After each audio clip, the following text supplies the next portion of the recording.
6 ವರ್ಷಗಳ ಹಿಂದೆ ಸಚಿವರಿಗೆ ತಲುಪಬೇಕಿದ್ದ 25.76 ಲಕ್ಷ ರೂಪಾಯಿಗಳು ವಿಧಾನಸೌಧದಲ್ಲೇ ಜಪ್ತಿಯಾದ ಪ್ರಕರಣದ ಕುರಿತು ಹೆಚ್ಚಿನ ತನಿಖೆ ನಡೆಸುವಂತೆ ಈಗ ಲೋಕಾಯುಕ್ತ ಪೊಲೀಸರಿಗೆ ನ್ಯಾಯಾಲಯ ಆದೇಶಿಸಿದೆ.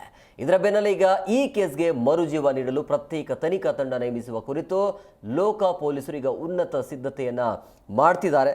ಸೊ ಹಂಗಾಗಿ ವಿಧಾನಸೌಧದಲ್ಲಿ ಈ 25 ಲಕ್ಷ ರೂಪಾಯಿ ಪತ್ತೆಯ ಪ್ರಕರಣಕ್ಕೆ ಸಂಬಂಧಪಟ್ಟಂತೆ ಮರುಜೀವ ಸಿಕ್ಕಿರುವಂಥದ್ದು. ಸೊ ಇದರ ಬೆನ್ನಲ್ಲೇ ಈಗ ಕೇಸ್ಗೆ ಮರುಜೀವ ಬಂದಿರುವಂಥ ಹಿನ್ನೆಲೆಯಲ್ಲಿ ಹಾಲಿ ಶಾಸಕ ಪುಟ್ಟರಂಗಶೆಟ್ಟಿ ಹಾಗೂ ಅನಂತಕುಮಾರ್ ಶ್ರೀನಿಧಿ ಸೇರಿದಂತೆ 5 ಮಧ್ಯವರ್ತಿಗಳನ್ನು ಹಲವು ಗುತ್ತಿಗೆದಾರರಿಗೆ ಲೋಕಾಯುಕ್ತ ವಿಚಾರಣೆಯ ಬಿಸಿ ತಟ್ಟುವ ಸಾಧ್ಯತೆ ಕೂಡ ಈಗ ನಿಚ್ಚಳವಾಗಿದೆ. ಸೊ ಅಂದಿನ ಹಿಂದುಳಿದ ವರ್ಗಗಳ ಕಲ್ಯಾಣ ಇಲಾಖೆ ಸಚಿವ ಆಗಿರುವಂಥ ಪುಟ್ಟರಂಗಶೆಟ್ಟಿ ಅವರ ಕಚೇರಿಯ ಸಿಬ್ಬಂದಿ ಗುತ್ತಿಗೆದಾರರ ಪರವಾಗಿ ಲಂಚ ಕೊಟ್ಟಿದ್ದ ಮಧ್ಯವರ್ತಿಗಳಿಗೆ ಕ್ಲೀನ್ ಚಿಟ್ ಕೊಡಲಾಗಿತ್ತು. ಬಟ್ ಈಗ ಮತ್ತೆ ಈ ಕೇಸ್ ರೀಓಪನ್ ಆಗ್ತಾ ಇರೋದ್ರಿಂದಾಗಿ ನೋಡಬೇಕು ಈ ಕೇಸ್ ಯಾವ ಥರ ಹೋಗುತ್ತೆ ಅಂತೇಳಿ.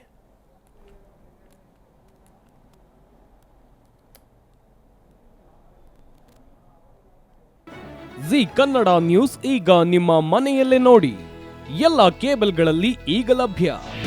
ನಿಮ್ಮ ನೆಚ್ಚಿನ ಜಿ ಕನ್ನಡ ನ್ಯೂಸ್ ಈಗ ಸನ್ ಡೈರೆಕ್ಟ್ ನಲ್ಲಿ number 292, Tata play number 1664, Jio TV number 1334, NXT digital number 30, in cable number 30, city networks 51, U digital number 162, GTPL number 17, Rockline telecommunications number 42, Shri Basaveshwara cable number 168, rural cable network 60, Vinayaka digital 57, Abhishek cable 821, city channel 53, Siddeshwara cable network 57, V4 digital Infotech 628, Surya digital networks 53, Gajanan digital number 836, Malnad Infotech Private Limited number